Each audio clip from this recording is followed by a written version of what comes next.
Hi, this is Difeng Yu. I'm a PhD student from the University of Melbourne. I'm pleased to present our work, Gaze-supported 3D object manipulation in virtual reality.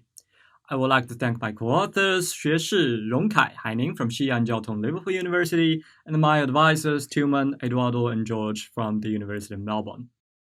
So as one of the primary tasks in virtual reality systems, object manipulation is used in many different application scenarios, such as 3D modeling, game development, and immersive data exploration. However, its primary input modality, which uses virtual hand to direct manipulate an object, has long been criticized for being inefficient and imprecise, and is likely to induce arm fatigue in longer interaction scenarios. So in this research, we investigated different integration, coordination, and transition strategies when incorporating gaze into the current workflow based on media input for 3D object manipulation in VR. We examined the design space that consider how gaze and hand input are integrated into different phases of the manipulation task, how they coordinate with each other when starting the manipulation, meaning if the target will snap to the hand position or remain in its original places when starting the manipulation, and how to transition from one method to another during the manipulation, either implicitly based on explicit trigger like button pressing.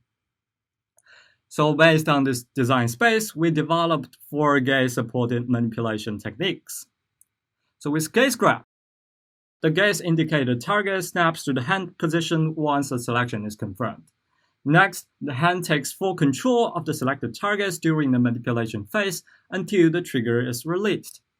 So to manipulate an object through remote hand, a user first points it through eye gaze and then confirms the selection through hand trigger. So the target then follows the rotation and translation of the hand without snapping to the hand location. So 3D Magic Gaze establishes a safe region around the target once the initial eye-based selection is confirmed, and if the gaze point is within the safe region, only hand can control the transformation of the object. Otherwise, when the gaze point is outside of the safe region, and if the hand movement exceeds a threshold, the object snaps to the gaze point direction. Implicit gaze also forms a safe region around the targets once eye-based selection is confirmed. If the gaze point is inside a safe region, hand input will control the object transformation. Otherwise, if the gaze point is outside of the safe region, the object snaps to the gaze point direction.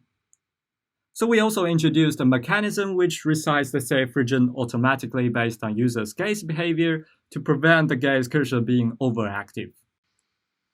So we evaluated techniques through 2 years of studies. In the first study, we focused on the primary working space where all objects located within user's arm reach distance and in front of the user. So we assessed the techniques in terms of user performance and experience. So in the second study, we further evaluated our techniques in a larger virtual environment with distant objects and embedded techniques into realistic workflows. So our findings show that gaze might not offer significant performance benefits for transforming objects in the primary working space, but can be useful in a larger environment with distant targets. Gaze input was also shown to mitigate the arm fatigue issue, and different integration, coordination, and transition strategies can help provide benefits for building more usable and efficient object manipulation techniques in VR. So we further summarized this technique's strengths, possible applications, and provided potential compensations for their weaknesses. For example, we suggest disabling the snapping function of the gaze grab when the objects are within arm reach distance, and making the oversized object transparent for implicit transition-based method to reduce its intrusiveness. Please refer to our paper for more details. Thank you.